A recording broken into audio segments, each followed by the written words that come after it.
Hey, it's Austin James. Yes, I'm living with diabetes, but it doesn't have to define me. Thanks to the Freestyle Libre 3 Plus sensor, I get real-time glucose readings throughout the day. The Freestyle Libre 3 Plus sensor is small and easy to wear, giving me the freedom to focus on my life as a parent and a musician. Now this is progress. You can get a free sensor at freestylelibre.us. Offer available for people who qualify. Visit myfreestyle.us to see all terms and conditions. Certain exclusions apply. Data on file. Abbott Diabetes Care. For prescription only. Safety info found at freestylelibre.us.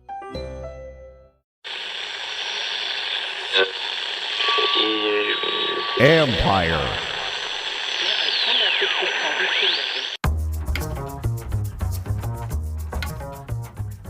Hey babies, hey babies, hey babies, hey babies. Hi everyone. Hey babies. Hi everyone. No Callow, one more time. He's finishing off his own Capitals bye vacation.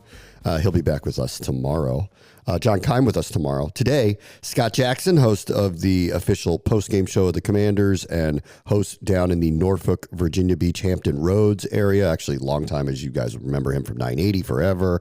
My buddy Scott Jackson will join us. We're going to do a little Commanders discussion, see where we kind of take each other's pulse on where the team is coming out of the bye as they get set to take on New Orleans. I want to talk about two stories here before we get to that. But I do need to start with Hey Babies just for a moment. What I'm very proud of now that this show has, obviously it's airing here if you're listening on the radio, ESPN 630, we're very happy to have it still airing here, became a podcast. It's on my network, Ampire Media, comes out every day at noon. The official exclusive airing of it happens on ESPN 630 from 11 to 12, and then at 12 noon, the podcast drops. And, you know, I want to thank all of you. It's been growing. More and more people are listening every day. Word's getting out. You can find it. I really appreciate that. Some of it has to do with that I go on John Keim's podcast. John Keim is part of the Empire Media Network. His show is awesome on the Commanders, John Keim Report. And then during the season, most Tuesdays, I do a live stream with him at 7:30 on Tuesdays, typically recapping the game. And then last night, obviously just coming out of the bye and getting ready for New Orleans and taking each other's pulse as we get into it. And a number of people in the chat during the live stream were asking about Hey Babies, which is my sign of people are now catching on. The show exists now. People are listening. That's great. Like, I want it to continue to grow. And a number of them were asking, where did this come from? So I'm going to put in the show notes today of the podcast the actual episode you should listen to for the full explanation of why I start the show with Hey Babies. The Cliff Notes version is when I started doing my show again, when I came back from ESPN, I started working with Callow. I had this weird thing where I couldn't start a show without saying something. Like, I just couldn't get going. My mind wouldn't work right. Like, I just couldn't just start and be like, hey, welcome to the show. Let's talk about the Redskins. Like, I couldn't do that. I needed something to kind of like get going. It was like a tick almost. So I landed on this. And the reason why I landed on this is worth just listening to the explanation of a recent encounter with the person who used to say, Hey Babies. It really honestly is just kind of an inside joke between me and my college friends. We say this to each other all the time.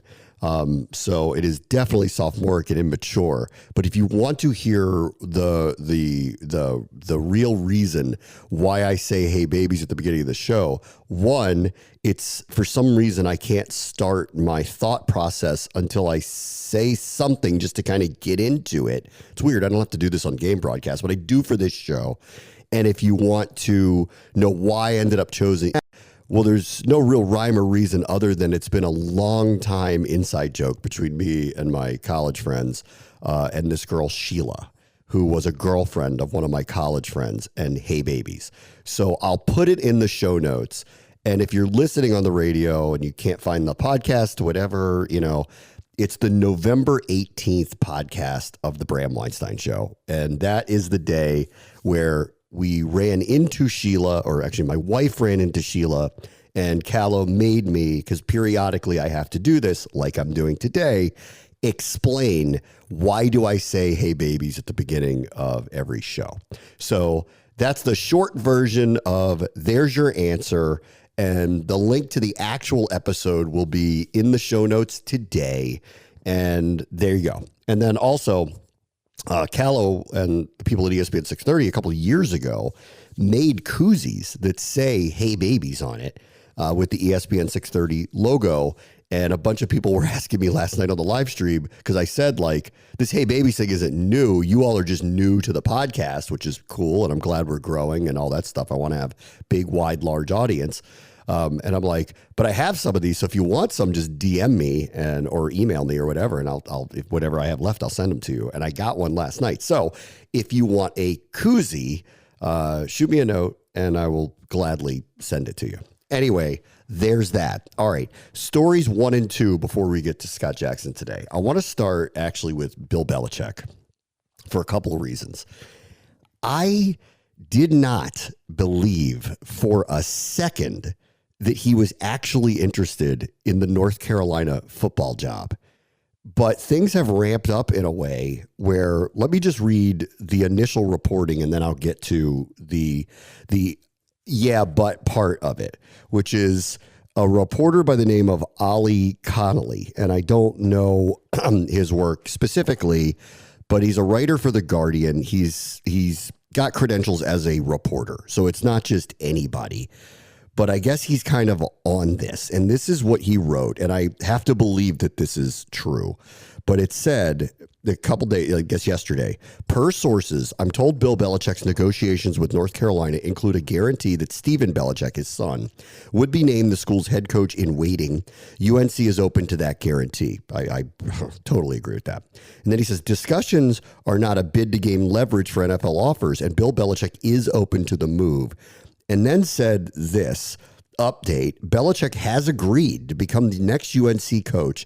Belichick handed the school, though, this isn't worded correctly because it should be contingent on, okay? So this is apparently contingent on this. Belichick handed the school a 400-page, quote, organizational Bible with structure, payment plans, staffing choices, etc., decisions on whether to commit with UNC. He's expected to know their decision within 24 hours.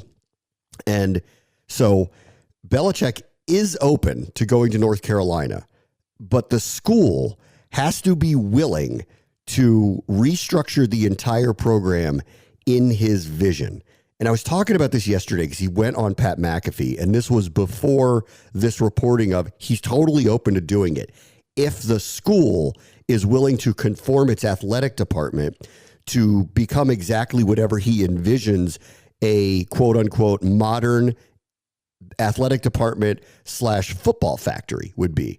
Because when he went on McAfee, he said, if I were to be interested in a college job, any college job, and didn't name North Carolina, he spoke for a couple minutes about it. And he said, I would want it to be a place where players who have, the potential to be good or just NFL players, they would want to come here because the program is dedicated solely to making that happen on their behalf. And on one level, I'm like, I completely agree.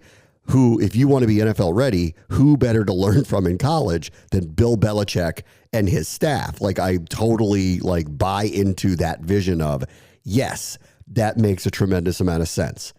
But then you have to think about this for a second. The players who would go to any school, let alone North Carolina, to play for Bill Belichick are still going to go for money. They're not going to go just to work with him, even though that's a huge benefit. So the players who, let's just say, aren't getting big NIL deals or aren't getting big deals from boosters or advertisers or NIL in any way, but they are high level, the fall through the cracks 4 or 5-star players that aren't getting big money outside of the ones that are allocated by, let's just use North Carolina as an example. Those players I could see being sold, hey, all things being equal, if you're not going to get a ton of money from Texas or Alabama or USC or whatever, why don't you come here? Because your chances of getting to the NFL are probably higher working with Bill Belichick and his staff than it is working with Lincoln Riley or Ryan Day or whoever, or James Franklin, whoever. Whether that's true or not, I could see that as a recruiting selling point. But the great quarterback or the great receiver or the great, player, the secondary, like the five-star players, it is going to come down to money. And unless North Carolina somehow comes up with a war chest that is larger than these other big programs, I don't see how this vision works. In fact, it screams like a pipe dream. So this guy, Ali Connolly, went on to describe what he knows of what's in this, basically this organizational Bible, as he described it.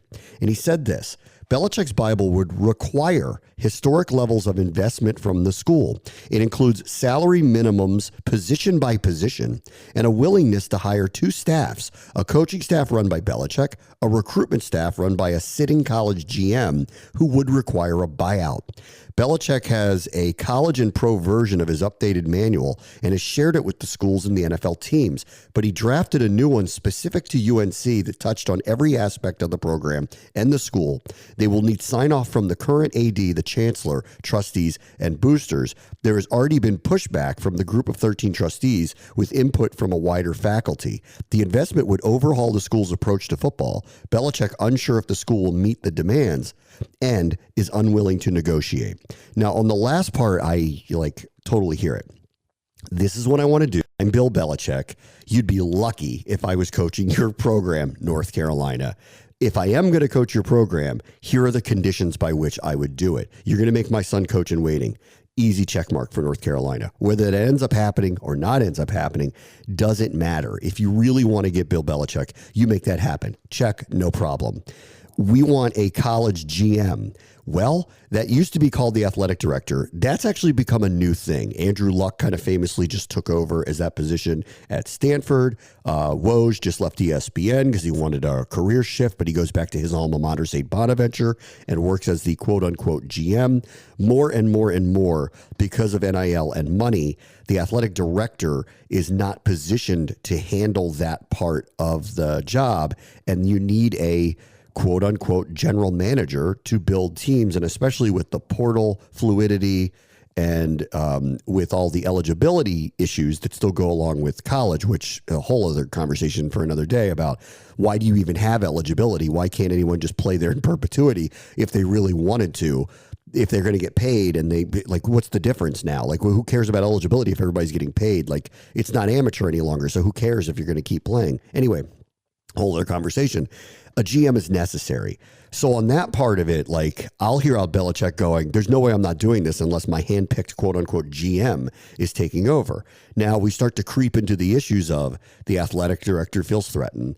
The trustees somewhat feel threatened. Everyone in and around the department feels threatened. The people with no power who coach these other sports that don't bring up a lot of revenue, they feel threatened because they feel like every bit of resource is going to go into the football program. If I'm the basketball program there, which has been one of the 5 best basketball programs in the history of the sport, I would be looking at this going, slow down here for a moment. I get he's Bill Belichick. I get football's important. I get we're going to make a lot of money here, but don't forget where your bread is buttered around here. And if you're going to just allocate all this to them and start to make us the second fiddle sport of the school, we get financially why you want to semi look at it that way, but don't kill the golden goose over here. And quote unquote, we're offended that you're spending so much time, money, and resources on this side when you've had this great traditional, incredible brand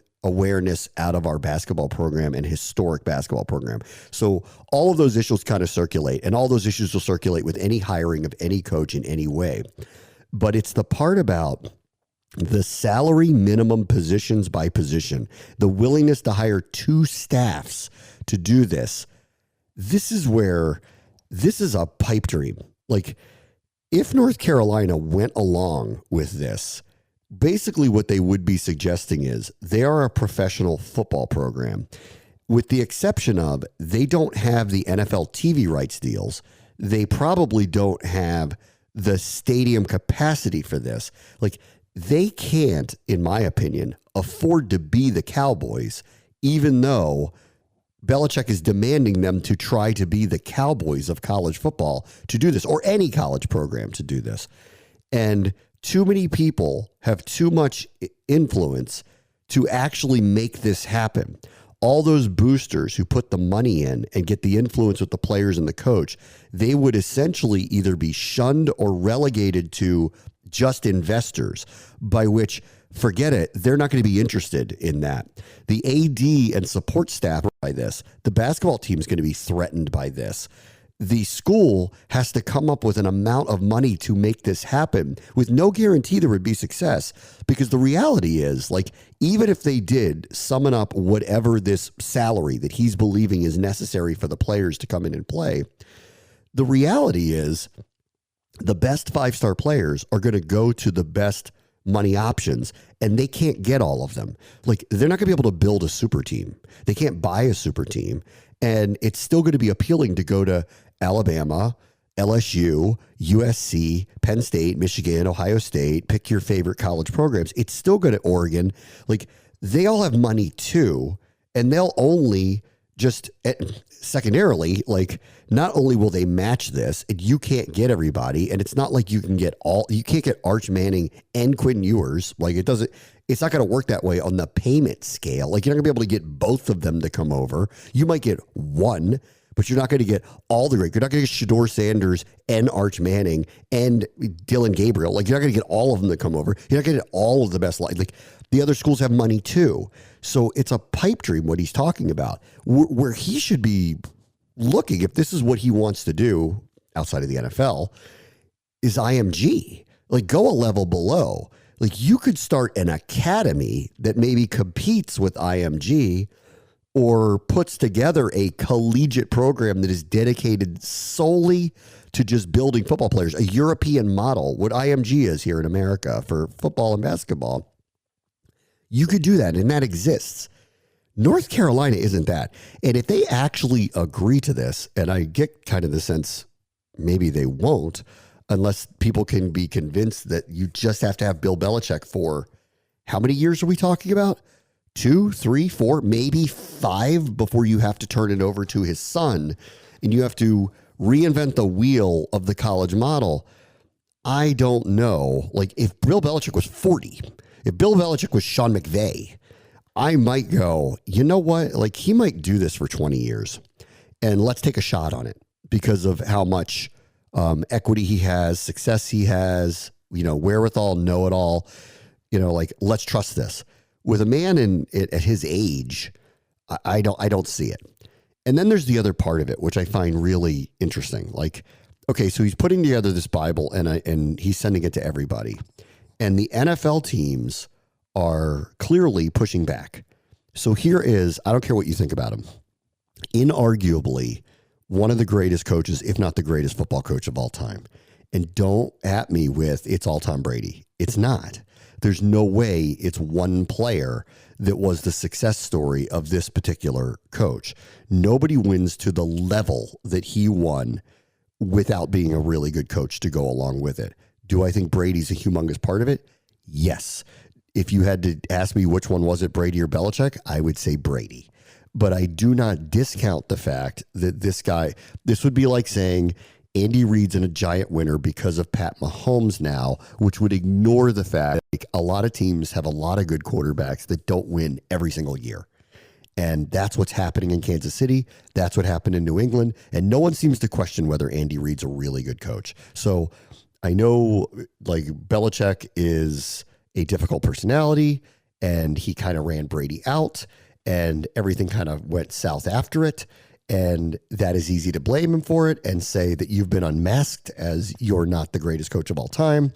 But his record speaks for itself. The wins speak volumes. It's not just one player or a couple of players, even though it's the greatest quarterback of all time. I buy that he's one of the great coaches.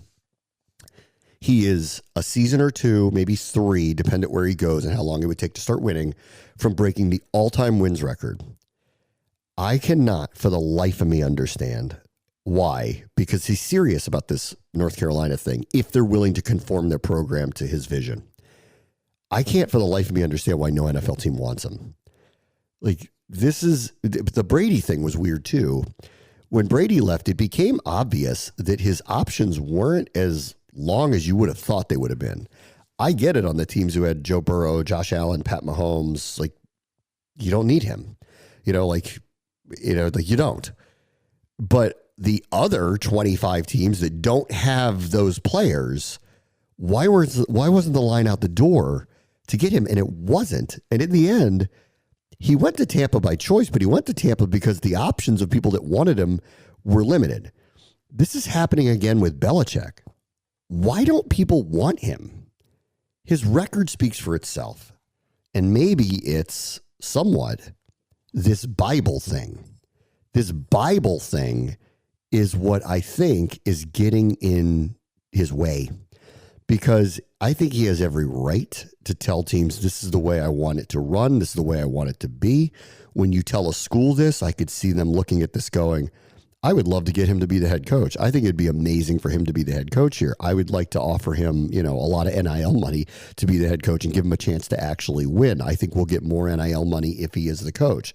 However, what he's picturing and envisioning would change literally everything and cost us millions and millions of dollars to make it happen. It might be realistic. It might not. How are we going to do that? And with the NFL teams, and probably what happened with Atlanta, everybody in the building went to the owner and said, he's going to fire all of us. He's going to literally change all of it. His Bible essentially expressly states, this is my vision for this team. And this is what you're going to do on behalf to have me coach this team. And that is not only have a succession line with my kids, but more importantly, the infrastructure I foresee and keeping the bubble tight. I'm going to hire all the people. This is the money you're going to need to hire all the people. And then we should be able to go out and do what we need to do to win. And the Bears have a opening. The Saints have an opening. There will be obvious others. There's plenty of teams you can look at and go, probably they're going to be looking for, is Jackson coach? Maybe. Is Dallas? Maybe. Maybe. How about the Giants? Maybe. Cincinnati off of the season they're having? Maybe. Cleveland in the right, under the right scenario? I doubt, but maybe. I mean, you can name all the teams that are having really bad years and have coaches that are on the hot seat, and you can, figure 5, 6, 7 jobs will be open just like any other given year. And then he's sending this to these teams, and the teams are going, I don't even know how I can have you, or unless the owner is going to make us interview you. If I bring you in here and the owner likes you, you're going to fire me and you're going to fire the entire support staff. You're going to blow up the building. Why would we be supportive of that?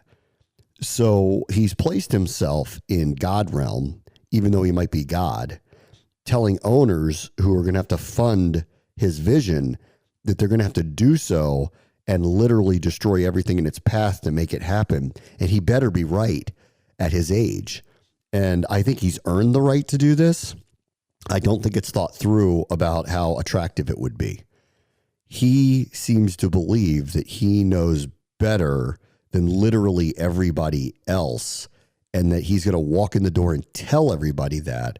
And he may be right about it, and he may not be. And he also is going to run into a lot of resistance and not so captive audiences. So let's see what happens with all of that. Let's see how that one plays out. All right, the other story I wanted to get to was the Eagles, which, because I rambled so much about this, I'll get to on the other side of Scott Jackson, who you'll hear next. Brave Watch the Show, ESPN 630, the Sports Capital.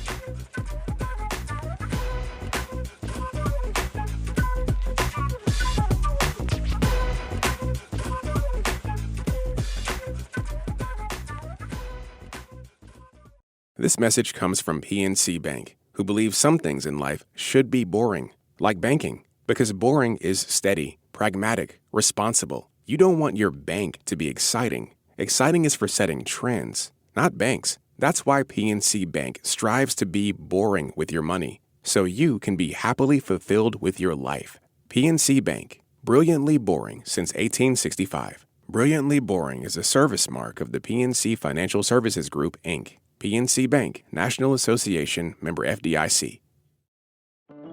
This episode is brought to you by Amazon Prime. There's nothing sweeter than baking cookies during the holidays. With Prime, I get all my ingredients delivered right to my door, fast and free, no last-minute store trips needed.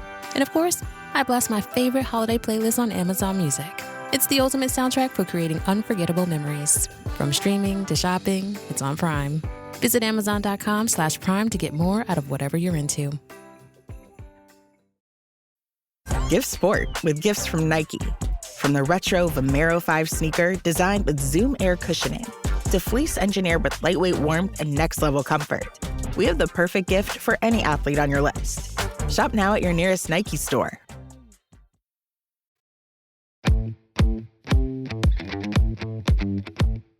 All right, welcome back. Bram Watch the Show, ESPN 630, the Sports Capital. Pleased to welcome in the host of the Commanders' official postgame show, the man who lives and breathes Fred Smoot every single week, good and bad. It is the one and only Scott Jackson. How are you, Scott? Very good. We had a week away from Smoot, so I'm refreshed. And we're coming out of a bye. Let me ask you this on Tennessee. It was funny, like after the 3-game losing streak and the Dallas one, which was the first game that, in my opinion, shook me a little bit. I wasn't surprised they lost to Pittsburgh. It was sucked the way they lost. And I really wasn't surprised they lost to Philadelphia on the turnaround and the need of the bye and all the injuries and all that stuff. It was the Dallas one that was supposed to get a get-right game, and it shook me a little bit that they lost. The Tennessee game had me paranoid. And then they go out and look like the team from week 4. So I don't know where you were going into that game, but what was your just kind of takeaway of how they went into the bye blowing a team out again?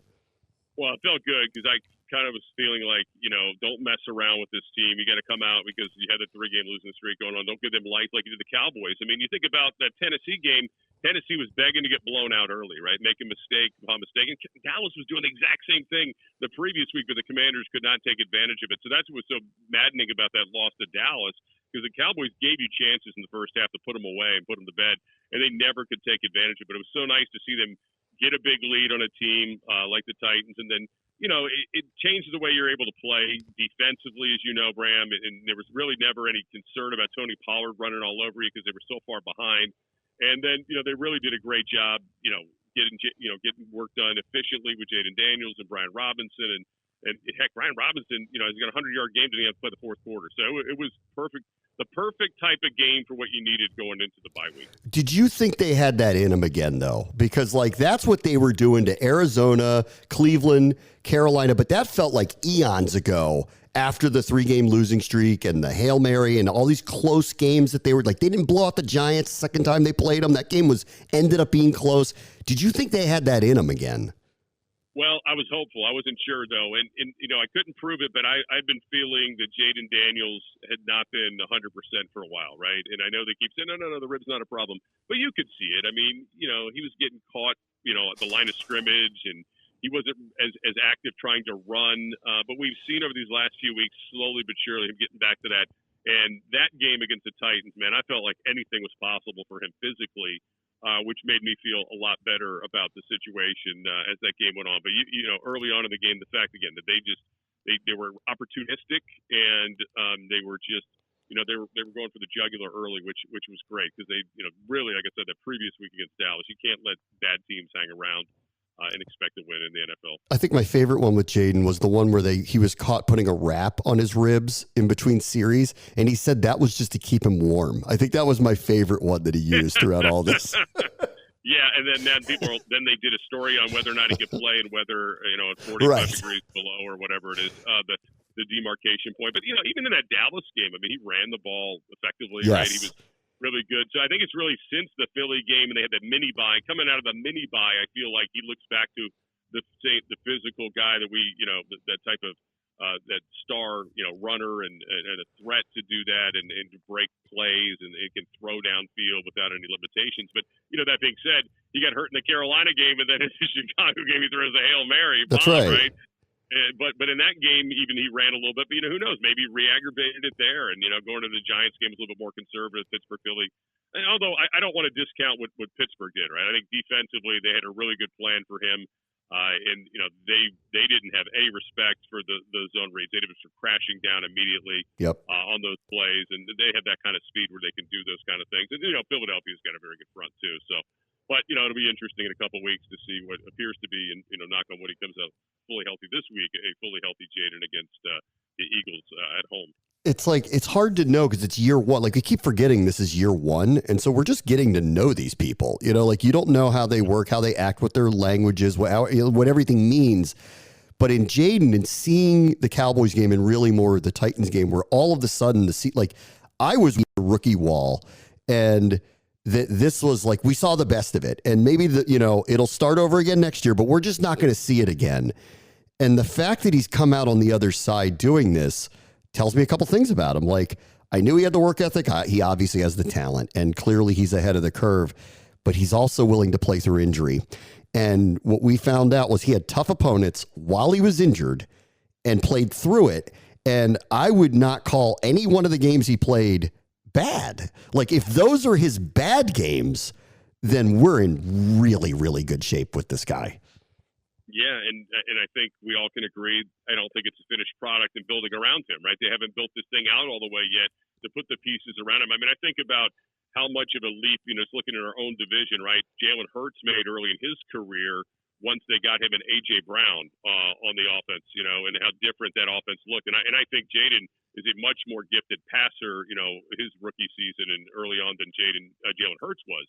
So, you feel good about that. And again, the competitor, the kind of person, the leader he is. And again, I always like to bring this up because I think it's worth pointing out. They didn't throw him out there like day one as like, hey, buy season tickets on this kid's back. We didn't have Heisman Trophy commercials and all this. They could have done that. There'd been nothing wrong with it. Business, why not? But, I feel like there's been kind of a plan on how to slowly insulate, to insulate him, early this rookie season and slowly, get him out there a little bit more. But they haven't over-promised, you know what I mean, with Jaden Daniels, and put too much on his plate as a rookie.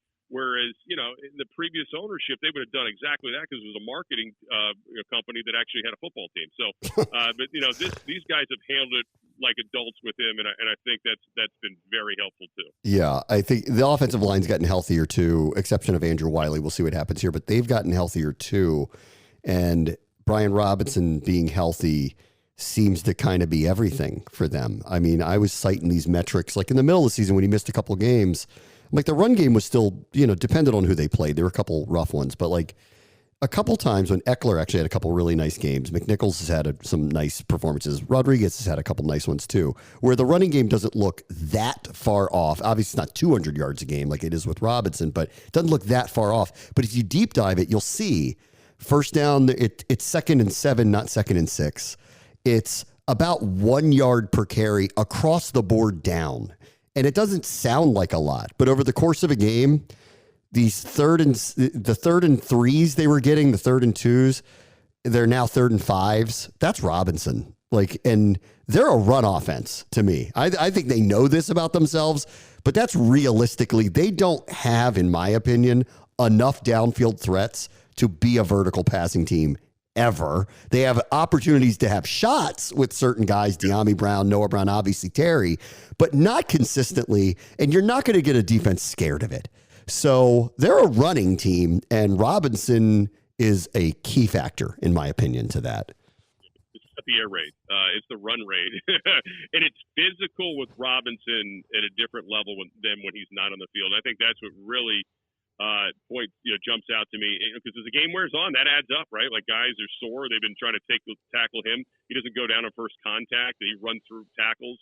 And, that physical style, they just don't have it without him on the field. And as you said, Rodriguez gives him a little bit. I'd be fascinated, and I hope it doesn't happen, but if they were to lose Robinson again for a stretch, maybe just go with Rodriguez from the jump. They haven't done that yet. He's kind of been a closer. It's been interesting. His role has kind of been the closer when they have used him so far. But I like what he brings to them, and again, he's just so physical with his runs, and it totally gives them a different dimension, because I think the perception coming into the season, Cliff Kingsbury, you're going to spread him out and throw every down, and nobody really talked much about the run, but Cliff had some good running teams in his past, and in Arizona they had success running it, but with a guy like with Brian Robinson, I mean, it's a physical style of run, which you love, and then you have obviously some speed guys that can be explosive, but it's really set up by the physical nature of it, which is great. I want to see what happens with Rodriguez too, because the other things first year we're learning about these guys, like they've preached competition, And I do believe, like, if you earn it in practice with them in many different ways, you will get to play. Like, they're playing no favorites. They're not bypassing anybody. And Jeremy McNichols has done a great job on special teams for them and kind of earned the role that he got. But I think to your point now, if you're going to go to a secondary runner, Rodriguez is better in that position. It doesn't mean McNichols doesn't cover kicks and doesn't return kicks and doesn't maybe get some handoffs here and there. But this might be the point where you go, he's just the better player, and it's just time to turn it over to him as the secondary running back. Yeah, and I like the fact, first of all, that he's still here, right? I mean, he wasn't their guy, wasn't their pick, but he earned it. He earned it with the way he stuck around and go through the practice squad and all that stuff. So that's been great. But yeah, I just think he's the closest thing to Robinson when you don't have Robinson. And again, we hope we have Robinson for every game the rest of the season. But he's had some injuries, unfortunately, this year. He's come through, and hopefully on the other side of this bye, his body's going to feel a lot better, and he's going to be ready for the stretch run, which is going to be huge. Okay, defense. Let's assume Marshawn Lattimore plays. What difference do you think he makes for the entire defense when he gets out on the field? Well, we've had this hope for a while. Finally, a guy who will travel, right? You could just put him on A.J. Brown, for example, in 2 weeks or somebody like that. I mean, and just take him away. And that's what they have not had. And you like to think that that's what they can do, to play a guy one-on-one with somebody. And that way, you move an extra player in the box if you need to. I mean, this team's had some pretty bad days against the run this season. That hopefully will help shore up that as well. And just take away those big plays that have been, out there for teams. And, we've had this discussion, Bram. This is not a terrible pass defense. They've ranked very well, and nobody believes you when you tell them that, because they just think of the bad plays and the one play here or there. But all those plays certainly add up. But I mean, go back to that Pittsburgh game. Even it was the big Mike Williams play, that everybody remembers from that game. But up to that point, did a pretty good job against the pass. Pickens makes a great catch. I mean, Freiermuth's wide open on a blown coverage, but they're overall they had kind of held their own outside of that big play to Mike Williams. But that's what you hope when you have Lattimore in the field. You don't have to worry about that. Those things don't take place. And a guy who can obviously, just give you pick a side or pick a player and just throw him over there, and then you can get creative with the rest of it. I mean, the interesting part is if you go back to the beginning of the season, Tampa Bay lit them up. I think that had a lot to do with it was first game, and I also think it was they missed about 5 sacks on Baker Mayfield. Otherwise, it maybe is a different. I don't know. They would have won, but it would have been maybe a different outcome. It wouldn't looked as bad as it did. Daniel Jones lit them up in week 2, and their ranking was like 30th against the pass.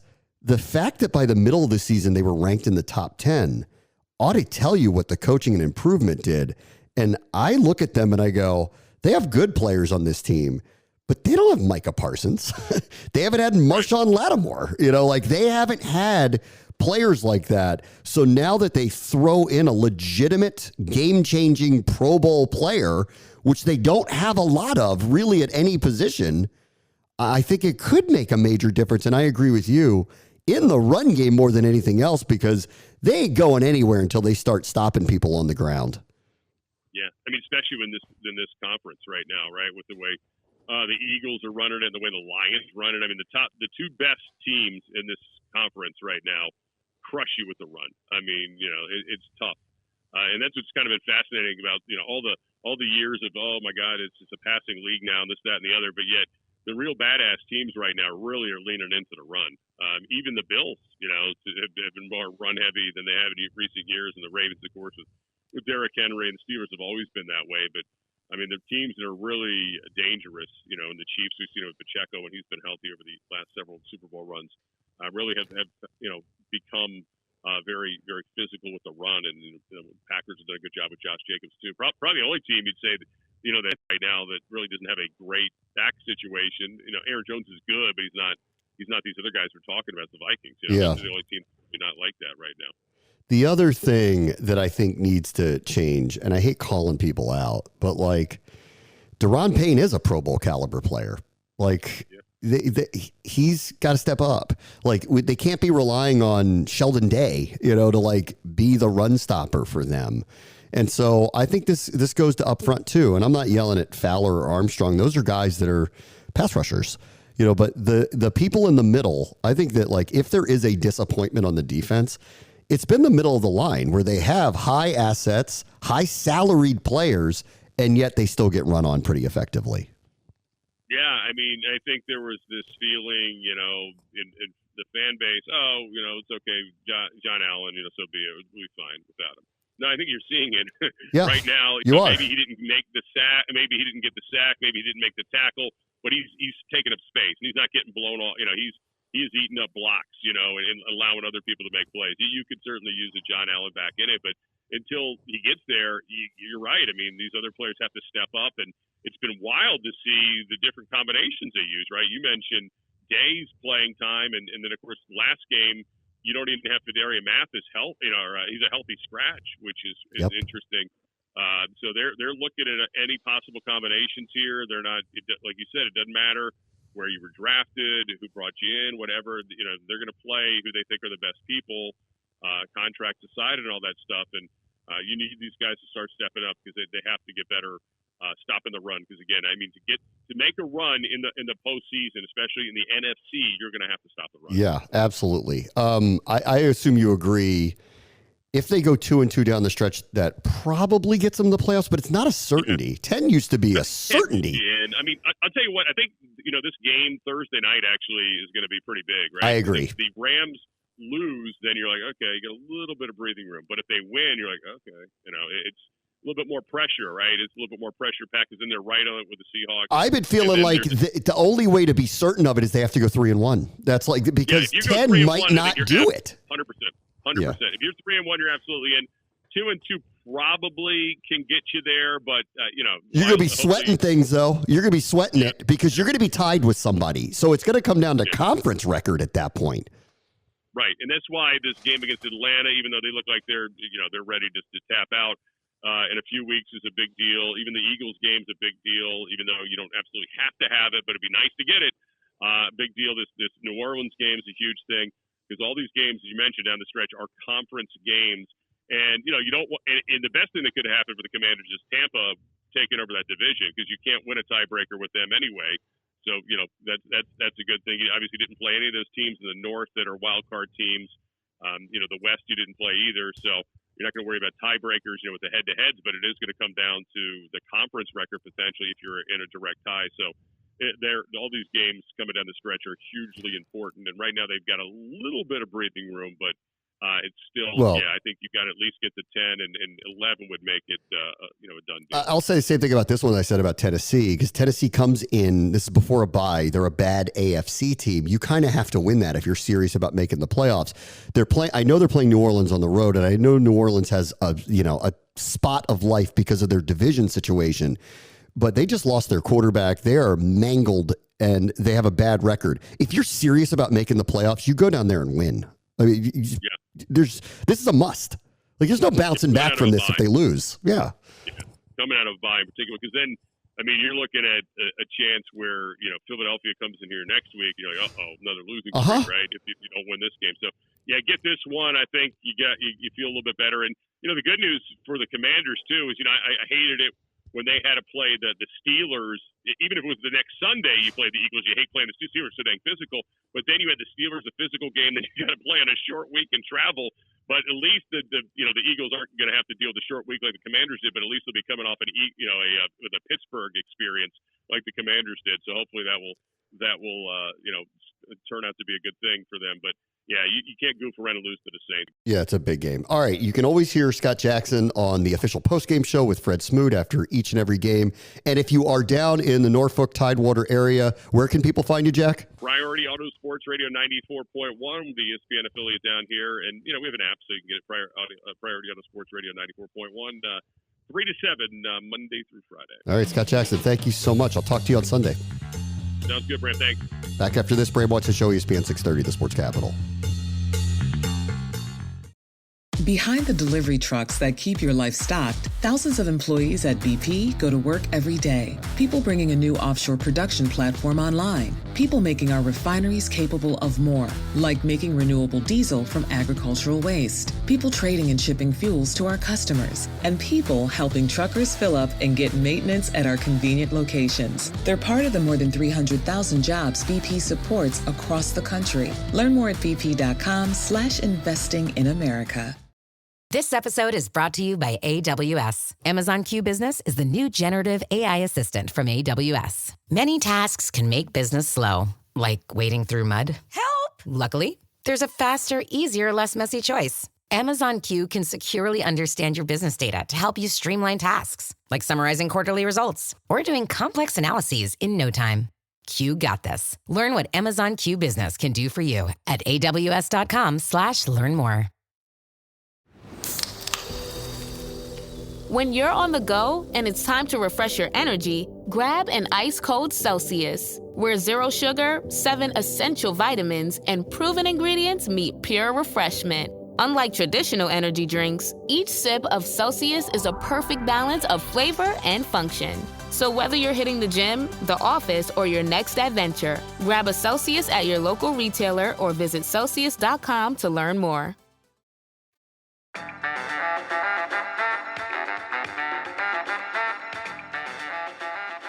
All right, welcome back. Let's talk about the Philadelphia Eagles for a minute, because the last few days, this has eerily similar feelings of what happened a year ago, where they were winning. Last year they weren't winning particularly impressively, but they were winning.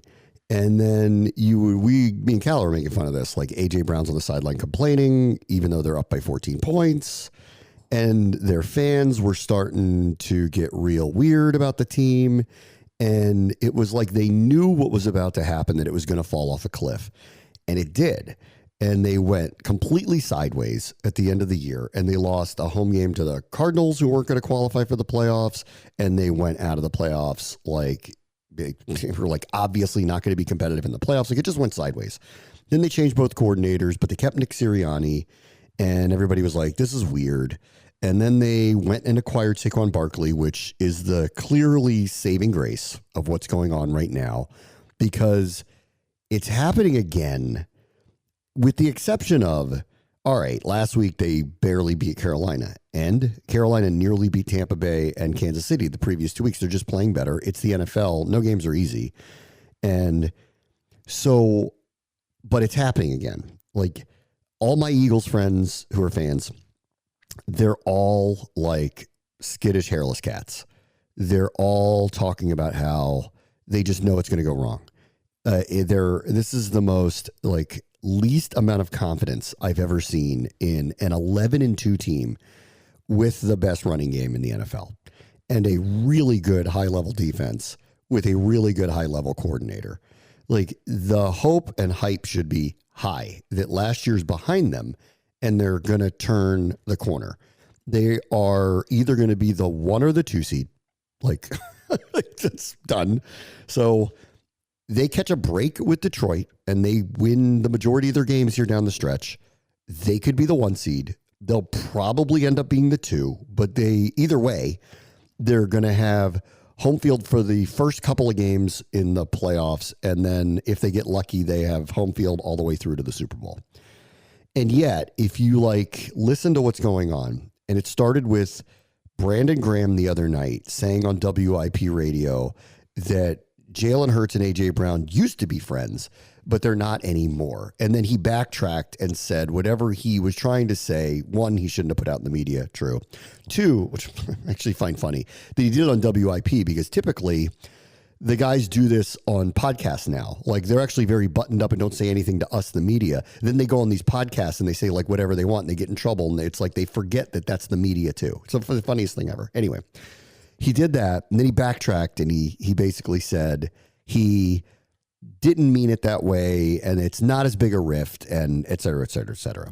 So Nick Sirianni, who believes his credibility when it comes to, the pulse of the locker room based on what happened last year, of course, was asked about this. But again, the weird part about this is they're 11-2. Sirianni all you want.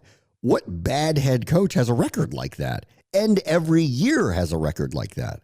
But anyway, he does a weekly appearance on WIP and was asked about what Brandon Graham said, and also what A.J. Brown said about Jalen Hurts, because the passing game was really bad. Hurts made a couple. I watched the game the other day because it got close, and of course we were on a bye week, and Hurts made 2 really horrible decisions, took a bad sack late, a bad incompletion late, got to delay a game late, forced them out of field goal range that would have salted the thing away. It was a little too close for comfort, and blaming him was easy late in the game.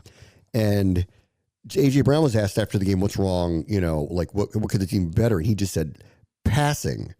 And this is what Sirianni said, which was one of the best answers I've heard him give to anything, because typically he kind of stumbles over everything when he tries to explain anything, which is why I think he loses the credibility. He was asked that he didn't take it that way, that A.J. Brown was going literally after Jalen Hurts. He says, you can do anything and spin it in any way. I took it as we need to get better as a passing attack. AJ's part of that passing attack, so we all want to be better at it. Jalen and AJ are both really outstanding people and really outstanding players. I love that our players are wanting to get better and a desire to get better, and that's what we talk about all the time, is how do we get better and be able to do things that are special. Maybe the best answer I've heard Sirianni give to anything. Why is this team so sensitive and fragile? Why at 11-2, after multiple years of this core group being a consistent playoff contender, Super Bowl contender, why? Why are they so fragile all the time? And why at 11-2, when they have probably the MVP or at bare minimum the offensive player of the year, on their team, why are they so sensitive?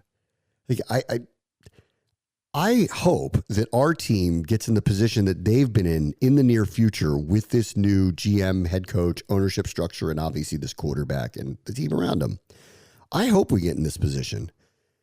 Are we, after what we've gone through for the last 30 years, are we ever going to go through in year 3 or 4 of double-digit win seasons, likely winning the division, if not being a wild card, but being right there in contention? Are we seriously going to be the people who are not confident in the 11-2 team that we have? Because that's what this is. And the sensitivity and the fragility of it is really, I believe them when they show this, that they know what they're talking about, that they believe it's going to fall apart again. I don't know why they feel this way, and I don't know why they can't even just, as a group, fake it enough to get everybody to believe they're all on the same page. But apparently no one does. It does not mean the door's cracked open for us to win the division, because until they start losing like they did a year ago, I won't believe that it's going to fracture the way it did. But listening to them, you'd think that they were barely hanging on for dear life just to get into the playoffs, let alone be the 1 or 2 seed.